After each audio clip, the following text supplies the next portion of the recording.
นี่คือภาพอีกมุมของพายุลูกเห็บที่พัดถล่มที่สปป.ลาวที่เวียงจันทร์ดูสิเหมือนกับวันสิ้นโลกนี่อาจเป็นไซส์มาตรฐานขนาดลูกเห็บของยุคต่อไปยุคโลกเดือดส่วนพวกมนุษย์ขี้เหม็นอย่างเราท่านก็ภาวนาอย่าให้มันมาตกที่เราแล้วกันแค่น้ำมันไม่มีเติมบ้านกูก็แย่พอแล้วพอเลย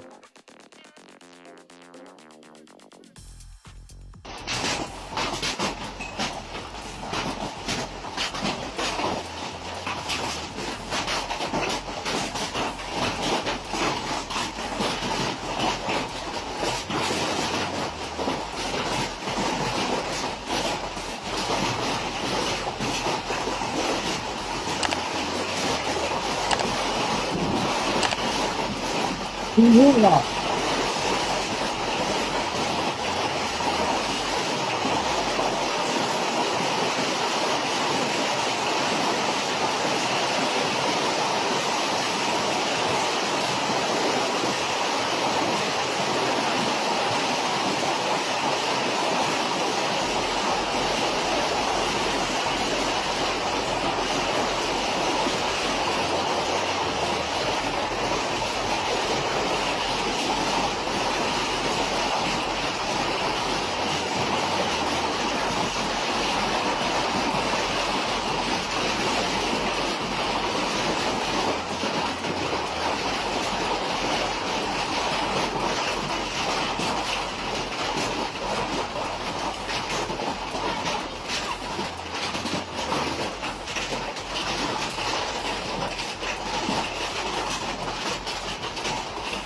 พ่ออีแม่เอ้ยสดๆทนๆมาเทปตุกอยู่ยังกันจะเบิงรถข่อยแตกมุ่นเบิดเลย โอ้แต่ตกใจเฮ้ย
เบิงหน่วยบักเฮ็บ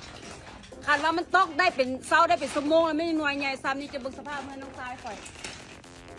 คุ้มนี่ไปเบิด60-70หลังคาเฮือนบ้านโพนสมบูรณ์เมืองศรีโคตรนครหลวงเวียงจันทร์คุ้มมันแถวส่วนอาหารบรรณานาคำจะเบิงสภาพดูนี่บ่ให้หน้าตาก็ออกพวกเจ้าเอ้ยเบิงหน่วยบักเฮ็บอันนี้เฮือนนาบาวหั่นน่ะคุ้มไปเบิงแม่เฮือนนาบาวโรงงานเฟอร์นิเจอร์ตายเจ้าเอ้ย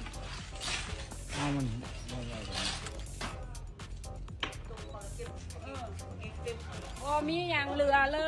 ยบ่มีอย่างเหลือเลย ผัวได้สิบุ๋มเอ้ยถ้ามันไม่มาทำกินยา โมเมนต์ผัวตีเด้อจุเจ้าบอกเฮบตกถึกแล้วเบิงแล้วไปสวนแล้วโลโปทันเบิงมุนมืดค่อยกระถึกเนาะไปสวนคุณมุนมาเลยเบิงแขนเราบอกเฮบตกใส่อันนี้ใครป่านเอียงรู้นี่คุณคือเอาบอกเฮบน่ะหน่วยใหญ่ซ้ำไหนนะทางด่วนคือจนได้จอดรถค่อยกับจนได้อยู่กล้องรถเคน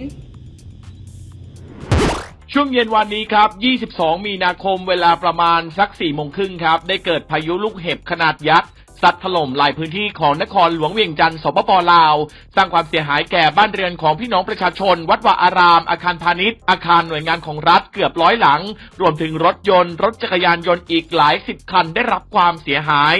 ตามภาพและคลิปข่าวที่ถูกเผยแพร่อย่างกว้างขวางในสื่อของลาวตั้งแต่ช่วงค่ำที่ผ่านมาพายุฝนนะครับเริ่มพัดเข้าสู่นครหลวงเวียงจันทร์เมื่อเวลาประมาณ 16:20 น.ต่อมาได้กลายเป็นพายุลูกเห็บขนาดใหญ่ขนาดเท่าผลส้มผลมะนาวซัดถล่มลงมาอย่างรุนแรงหลังคาบ้านเรือนของพี่น้องประชาชนครับหลายหลังคาเรือนถูกลูกเห็บถล่มนะครับจนพังทลายลงมาทั้งแถบรถยนต์ที่กำลังวิ่งอยู่บนท้องถนนแทบทุกคันต้องรีบจอดข้างทางเพราะกระจกหน้ารถถูกลูกเห็บขนาดใหญ่กระแทกจนแตกเมืองที่ได้รับผลกระทบอย่างหนักจากพายุลูกเห็บครั้งนี้ได้แก่เมืองสีโคตรตะบองและนาทรายทองจนถึงช่วงเช้าของวันนี้นะครับ 23 มีนาคมเจ้าหน้าที่รัฐจากส่วนกลางและท้องถิ่นกำลังตรวจสอบประเมินความเสียหายจากพายุลูกเห็บยักษ์ที่เกิดขึ้นในครั้งนี้ซึ่งยังไม่มีรายงานตัวเลขความเสียหายอย่างเป็นทางการออกมาว่าเป็นอย่างไรและมูลค่าความเสียหายเบื้องต้นคิดเป็นเท่าใด